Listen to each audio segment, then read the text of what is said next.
Germany 5, Scotland 1. That is how you make a big statement at the start of an international tournament. Germany were absolutely brilliant. Tactically, they were very well set up, and the individuals on the night were phenomenal.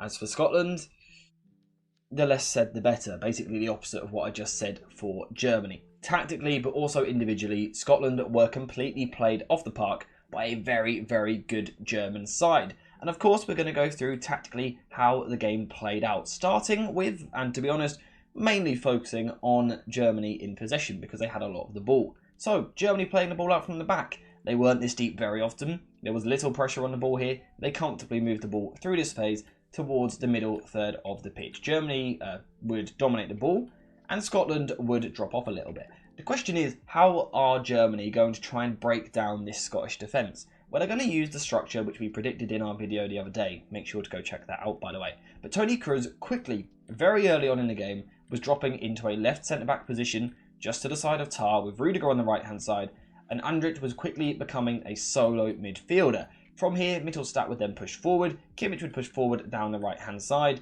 and Musiala and Wirtz would both come inside like this. So it's basically a 3-1-3-3 formation, an interesting shape from Germany.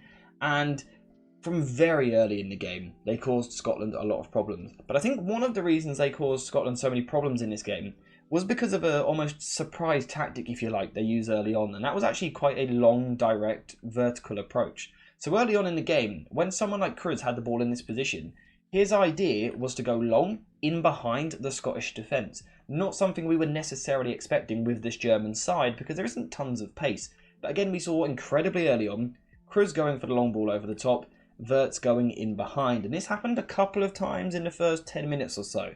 And this had an effect on the Scottish players. Because after this, the Scotland back five just started to retreat a little bit. They just stepped back a few yards. Not massively. They're not retreating all the way back to their goal line. But they're just going to step off a few yards. And this is where Germany won this football match. So this is actually the clever thing from Nagelsmann. They used that vertical direct approach early on, forcing the Scottish defence to drop off a little bit, and this then really allowed Germany to come to life, start playing, and completely dominate, and eventually, I guess, destroy this Scottish side. So again, how are Germany going to do this? Well, the main weapon is going to be Toni Kroos on the ball. His passing in this game, phenomenal. There's normally a frame with his shirt in it up here, but I've recently redecorated. Normally Kroos is there, because for me, he's my favourite midfielder of all time. And he showed why in this game. He could have played this game, Toni Kroos, with his Crocs on. It was very comfortable for him, spraying passes left, right and centre. But importantly, centre, that last part there, inside this Scottish team. Scotland just physically didn't have the numbers to deal with this. Che Adams up front is essentially not really affecting the ball at any point, to be honest. And we've got Gundogan high in the 10 here. And you look, as someone like Toni Kroos has the ball, how are Scotland ever really going to deal with this situation? So Kroos has got it.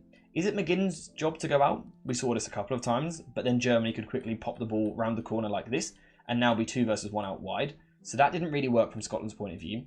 John McGinn could sit deeper, like so. But then as Wirtz moves inside, that's now McTominay's man. McGregor is on Musiala, and now Gundogan's free. So the Scottish structure just didn't work at all. And the German shape was very, very good. It allowed them to overload key areas of the pitch, particularly in the middle here. At times, it was genuinely this diamond, the 4 of them, against 2 Scottish midfielders. It was far too easy. Far too easy. Now, of course, the Scottish idea from here, therefore, to try and impact this, is to get the wingers a little bit narrower, kind of tucked in at 2 supporting midfield players. So to kind of reduce these overloads here, they're going to move Christie inside from this side and McGinn in from the other side. With the thinking being, you know, let's be compact in the middle of the park. Let's stop these vertical balls. But it didn't work. Because, one, Gundogan is still in the exact same space that he was in before. There is still no real designated marker for him. But the other reason it didn't work was because, basically, with Mittelstadt and Kimmich providing the width outside, it was just way too easy to go past this middle 4. So we've got the 4 Scottish players here. Kroos is one of the best long passers to ever play the game. All night long, he could switch this pass to Kimmich, and now Kimmich can move inside. And now suddenly, Musiala, Gundogan and Wirtz once again are all behind the Scottish midfield and in front of the defenders.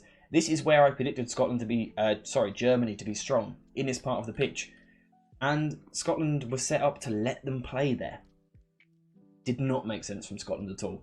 It allowed Germany to get into these positions time and time again, and just completely destroy them. But it's very, very clever from Germany. Their use of pinning was particularly effective. Like I said, the two fullbacks would push incredibly high, and now the wing-backs are trapped from Scotland. The wing-backs can't get out and apply pressure high.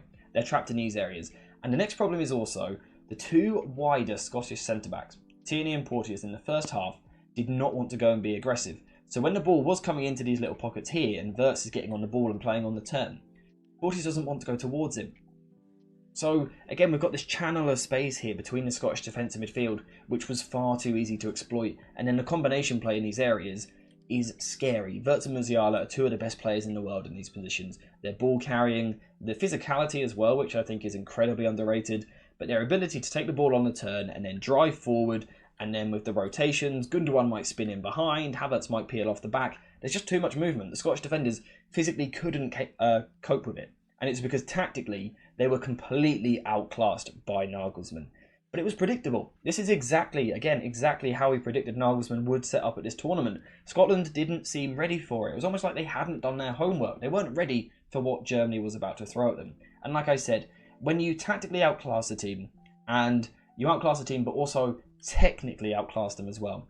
Again, Wirtz, Musiala, Havertz, Gundogan, they are devastating players. Kimmich on the right-hand side, Kroos as well. These are real top footballers, some of the best in the world. And when you put them in a system which is better than the opposition's, and they are also just better than the other players, Germany were always going to go on to win this game with Scotland set up so poorly from a defensive point of view. And of course, we just kept seeing it. It just kept coming from Germany. They kept moving the ball into Undrick in these areas. Again, we've got the overload in midfield. Gundogan could drop in. He's going to get on the half turn. And then eventually the wing-backs would tuck a little bit narrower. But then the ball could go wide and Germany could play from there. And again, cut the ball back across in front of the Scottish defence, but behind their midfield. It was really easy for Germany on the ball. Really, really easy. Of course, they were very impressive. They deserve a lot of credit. And they're going to get that in the media. But I was actually more impressed with Germany from a defensive point of view. Now, to come away from a 5-1 win and for me to be more interested in the defensive side of the game is probably a little bit odd and a little bit confusing, but I think their high press was absolutely brilliant. Yes, the possession side of the game really suffocated Scotland, but so did the out of possession as well. Again, Scotland weren't good enough tactically and Germany were very good. So Scotland would look to play out from the back with a 3-2 shape. So we've got the back three, obviously dropping in, and then also the double pivot of McGregor and Scott McTominay. Now, the first issue that Scotland have got is McGregor and McTominay are not elite specialists. You know, they're not elite technicians. They're not great on the ball. They don't want to receive on the half turn and play in these areas. It's not really what they're suited to. Perhaps Billy Gilmour would have done a better job. But the next problem is that Germany were actually just far too good for them once again with the press, because quickly this press could come man to man. So what we would see is, let's say Tierney's got the ball here. Musiala is going to come towards him and start applying pressure. Gundogan's going to get in here on McGregor. Havertz is here, and Wirtz is going to come across as well. Now, as Scotland kind of eventually slowly move the ball over, Germany have time to get over.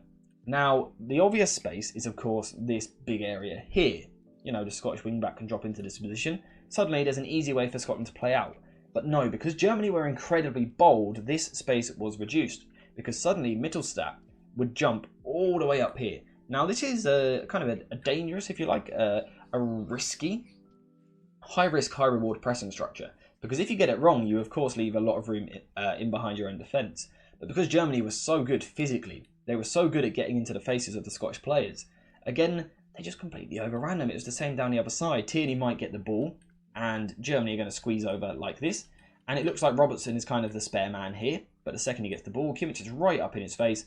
Germany have committed man-to-man.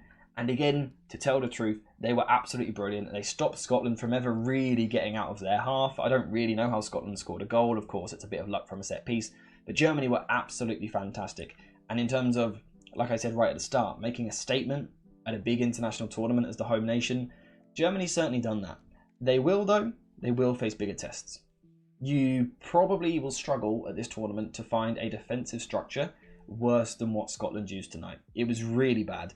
They played perfectly into the hands of Germany and Nagelsmann and everything that he would have wanted to do. Of course, Germany and Nagelsmann, the players, deserve credit for executing in that environment. They've done very, very well. But I would expect bigger tests for them moving forward. It will be interesting to see how they do in their next game against Hungary, which I will cover on the channel, by the way, so subscribe if you want to see that. Get notifications on as well, and you will get a notification the second the video is uploaded. In terms of Scotland, it puts them in a really tricky situation. They're going to have to kind of lift themselves up before the next game. Can they do that? I'm not too sure. But in terms of our first game at the tournament, tactically we saw some brilliant stuff. Individually we saw some really good stuff. Germany were quality. They absolutely deserve to win this game. So that's where we're leaving it for today. Let me know what you think in the comments down below. How good were Germany? Who was your man of the match? And what did Scotland get wrong? That could be quite a long list. But let me know what you think in the comments. Apart from that, we are finished though. So thank you guys for watching. I hope you have enjoyed it. And as always, I'll see you in the next one.